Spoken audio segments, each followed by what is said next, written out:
I know Scottish poems, I know Scottish songs, I go to burn suppers, I like tartan. You know, what makes me not patriotic just because I don't want independence? In the run-up to the Scottish independence referendum in 2014, you're going to hear a lot of nonsense on both sides of the debate. You're going to see a lot of misinformation, a lot of fear-mongering and a lot of mudslung.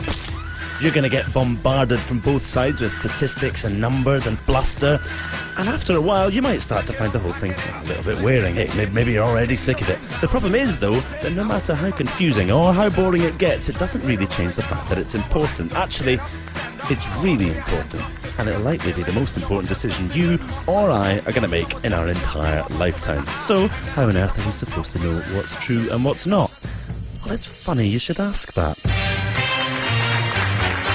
Buckle up, people, this won't take long. It's very much the best of the best, the creme de la creme. Time wasters need not apply for the top 10 unionist myths debunked. At 10, it's one of the most dramatic arguments in the book, and one which at first glance seems almost entirely plausible. Have your documents at the ready, folks, for border controls between Scotland and England. I don't want my kids, when they cross into Scotland, to have to carry a passport. The No campaign would have us believe that this is an inevitability, but it's most definitely not. There are currently no passport controls between the UK and the Channel Islands and the Isle of Man, which are not only outside the UK, they're not even part of the EU. Which brings us neatly onto number 9. This one was vying for the top spot for a while, before No campaigners started to go suspiciously quiet about it recently. That is the claim that an independent Scotland would not be granted access to the EU.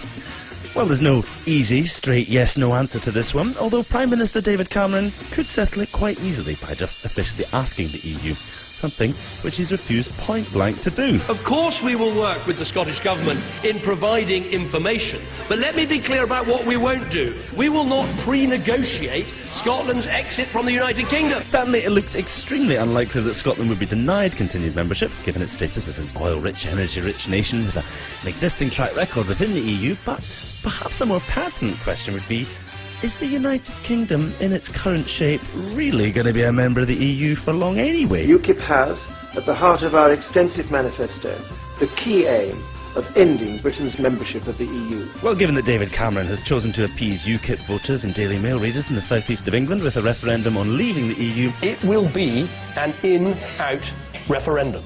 It seems more logical now to assume that the only way to safeguard Scotland's place within Europe is through independence.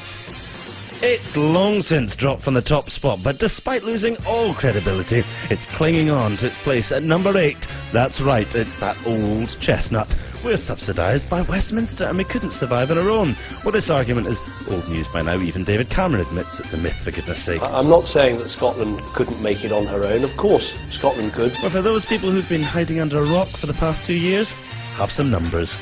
Scotland pays 9.4% of UK tax, with just 8.4% of the UK's population, which technically means we subsidise the rest of the UK. And a report last year from the Centre of Economics and Business Research, which sounds fairly impressive, I mean it's got the word centre and economics in it, concluded that Scotland received no net subsidy. In at 7, it's the UK Armed Forces. Scotland would be defenceless and lose thousands of military jobs. Well, sure, we might not be able to send troops off to invade Middle Eastern countries in direct contravention of international law, but well, we never really wanted to do that anyway. We're doing it because I think it's the right thing to do. Seriously though, Scotland's share of defence spending is about 3.5 billion a year, of which less than 2 billion is actually spent in Scotland. So, even if we kept up defence spending exactly as it is now, we'd end up with 1.5 billion extra to play with, which should be nice. The thousands of jobs, though, that would supposedly be lost refers largely to the Clyde shipyards, who rely on the Royal Navy for contracts, although there's actually no reason that defence jobs in the Clyde would stop post-independence. In fact, it's even been suggested that they could do even better. At 6, like a bolt from the blue, it's an appeal to our good neighbourliness. We would be dooming England to perpetual Tory rule. On the face of it, this one does sound quite likely, and assuming that all Scots hate the Tories, which obviously we do, it seems a bit cruel to just dump them on the English. The thing is, though, we wouldn't.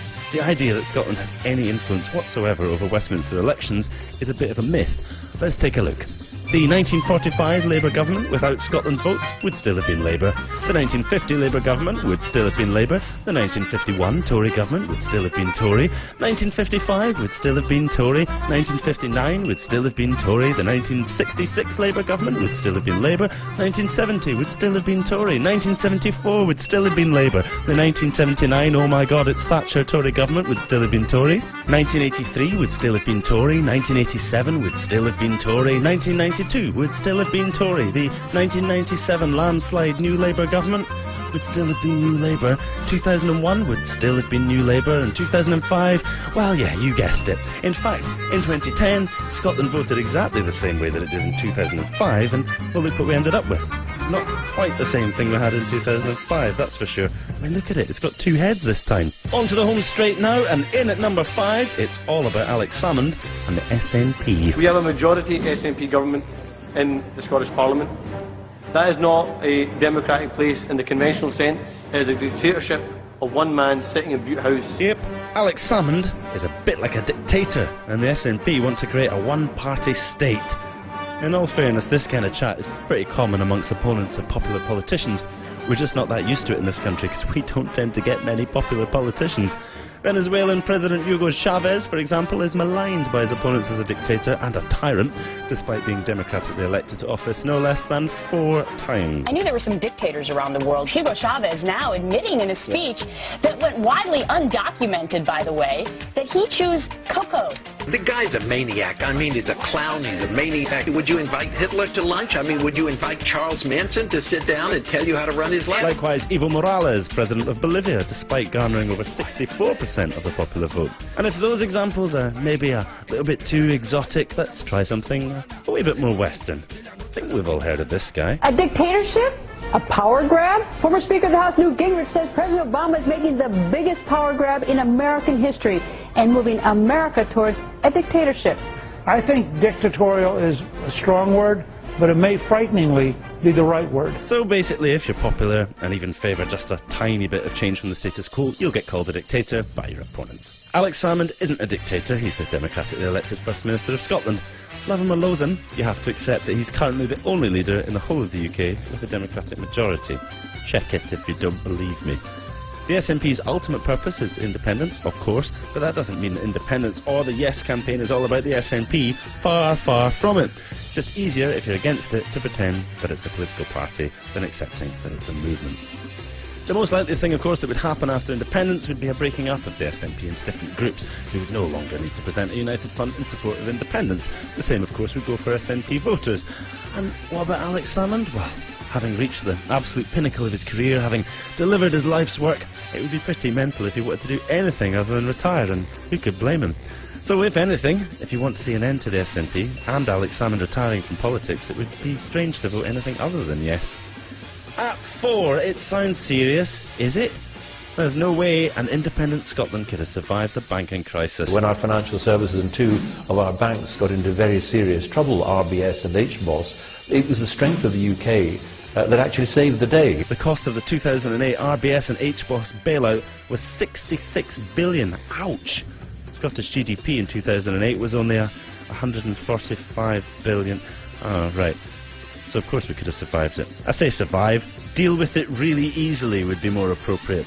The real question is, would we have allowed it to happen in the first place? At 3, it's maybe the oldest argument in the book, pish though it may be. As a Scottish rugby fan, I like to see the English getting stuffed as much as the next Scotsman, but I think we have more shared history and shared culture. Scottish independence is just anti-Englishness. Celebrating the murder of several hundreds of thousands of English people does not necessarily provide the best base on which to move forward. First of all, the UK consists of more than just Scotland and England. There's Wales and there's Northern Ireland too. You'd think the supporters of such a union would be aware of this, but apparently not. Secondly, if we must defend the point, Scottish independence supporters can count tons of English people among their ranks, just as the SNP, rather inconveniently, have English MSPs on their benches. It's about democracy, not where you were born or what your accent is. It's about self-determination. And that's why the people who'll be voting in the referendum are the ones who live here. And who gives a hoot where they were born?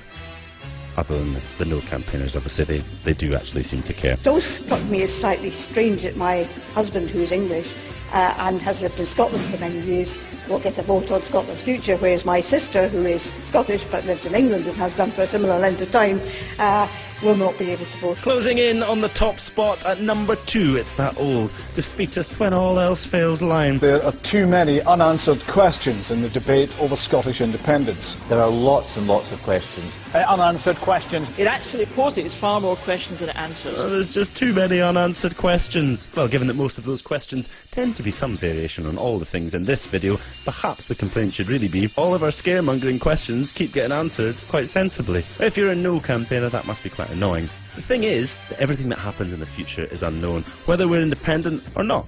One thing we can surely agree on, though, is that the more control we, that's the people who live in Scotland, have over that future, the less unknowable it becomes. Which brings us to the most popular unionist myth ever. That's right, taking the top spot for the umpteenth time, in at number 1 by a country mile. That they may take our lives, but they'll never take our freedom! Yep, we are all a bunch of raving nationalists obsessed with Braveheart, Mel Gibson and the past. Actually, I think that's a clip from a different film. That's embarrassing. Ironically, though, when it comes to nationalism, flag-waving and patriotism, you need look no further than the No campaign. They never shut up about it. I'm Scottish and British. I'm proud to be Scottish. I'm very patriotic. What makes me not patriotic? Just because I don't want independence? I'm very patriotic, and it's because I'm patriotic that I don't want independence. If you like this video, please share it. Share it with a yes supporter, share it with a no supporter. It's fine, they're alright once you get to know them. Not Alistair Darling, obviously, he's weird, but some of them are alright. Like it, comment on it, watch it again. Most importantly though, stay informed and vote yes in 2014.